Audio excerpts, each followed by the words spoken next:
As acknowledged in the previous videos, advertising is about building trust and rapport with your brand.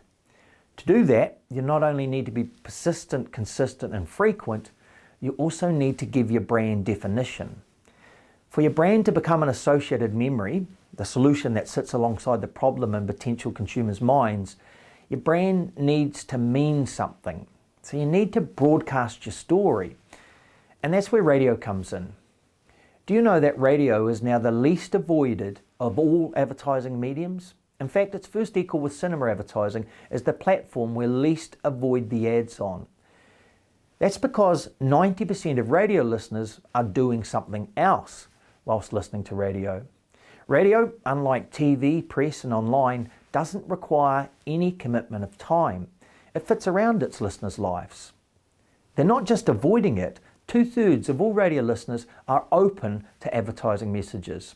This is the highest in any form of media. South Africans love radio. 90%, which is 35.7 million of South Africans, listen to radio every week. 73% listen to the radio every single day. That's over 29 million South Africans. 52% of these listeners spend more than 20 hours a week listening to radio. 27% spend between 11 and 20 hours each week listening to radio. Now, if I were to ask you, when is the best time to ask your partner for a favour?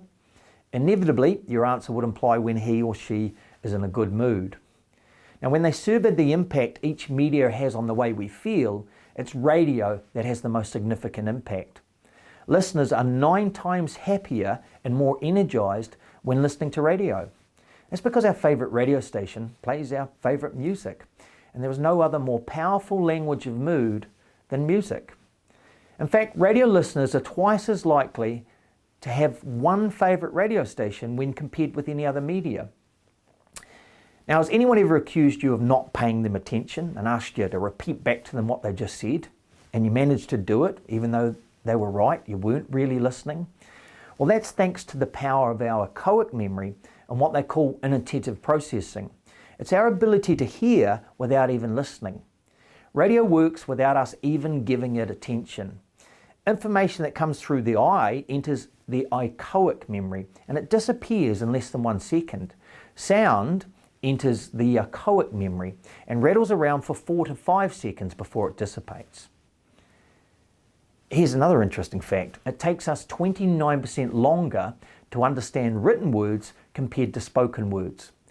The brain always translates the written word into a spoken word. So telling people something verbally is the most powerful way for you to retain information. But you know that already because word of mouth is the backbone of your business's success. Finally, let's cover the topic of cost effectiveness. According to an in-depth Colmar-Brunton study on media spend return on investment, radio advertising delivers an average return on investment of plus 17%, more than online at plus 14% and TV now at 13%. Radio coupled with online advertising is a potent combination. It's delivering an average return on investment of plus 23%. People are 6 times more likely to go to an advertiser's website if they've heard them advertise on radio. 78% of radio listeners have heard ads, took some sort of digital activity within 24 hours. In conclusion, if you have a well-known brand that already has definition in this marketplace, to gain exposure for your brand and keep it top of mind, you can rely on that 0.7 of a second digital advertising will provide. But if your brand needs to tell its story, then radio is hands down the most cost-effective medium you can use to build trust and rapport.